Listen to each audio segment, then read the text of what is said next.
Après l'effondrement de 2 immeubles lundi à Marseille, les habitants dénoncent l'insalubrité de nombreux logements. Vous êtes Mathieu avec Léo Purguette, membre de la rédaction en chef à la Marseillaise. Léo Purguette, bonsoir. Bonsoir. Je voulais saluer votre initiative, en tout cas la questionner. Vous avez lancé, pour vos lecteurs évidemment, pour les habitants de la ville de Marseille, ce hashtag sur les réseaux sociaux, le hashtag balance ton taudis. Oui, tout à fait, absolument.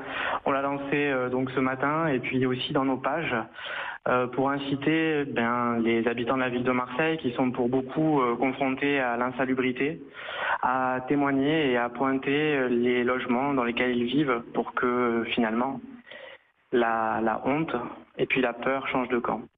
Vous dites, Léo Purguette, pour que la honte change de camp, pour que la peur change de camp, on voit quelques photos arriver justement à partir de ce hashtag balance ton taudis. C'est une situation d'urgence dans la ville de Marseille ? Oui, c'est une situation d'urgence. Je peux vous citer le cas, par exemple, d'Eliane, qui est une retraitée modeste qui vit dans le quartier de Mempenchi, dans le 5e arrondissement, qui est une lectrice de la Marseillaise et qui a tout de suite réagi pour témoigner de son cas. Le mercredi qui a précédé le drame de la rue d'Aubagne, il y a son plafond qui s'est effondré devant elle, sous ses yeux.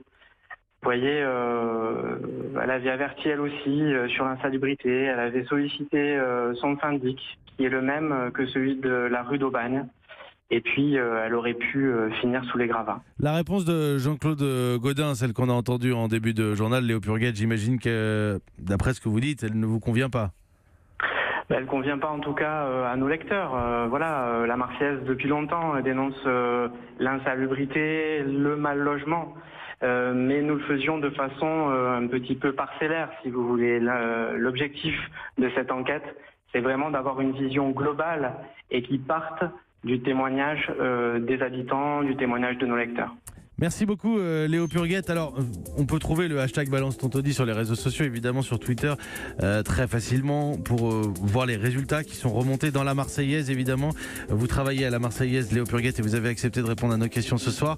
Et je rappelle que 14 villes sont menacées par le fléau du logement insalubre, des chiffres du gouvernement. 23 000 logements concernés dans ces villes, 14 villes, dont Marseille. Jean-Claude Gaudin, demain, je vous l'annonce, sera l'invité de Nikos Aliagas à 7h45. Il est 18h18.